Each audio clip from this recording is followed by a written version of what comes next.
tuh.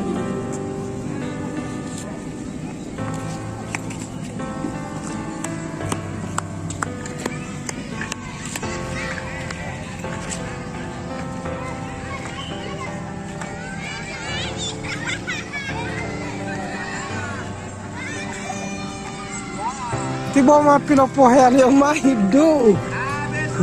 So habis hujan. Cuman dia ada tes. Cuman dia garas setengah-setengah. Apa dulu? Bola basket yang masuk.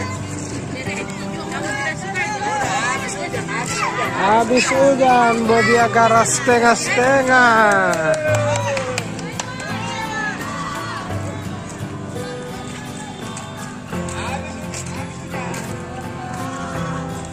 Ya, jadi beginilah ketika hujan turun dengan tiba-tiba. Masyarakat yang sementara jualan di Taman Taruna berlari-larian dan bergegas untuk menutup barang jualannya.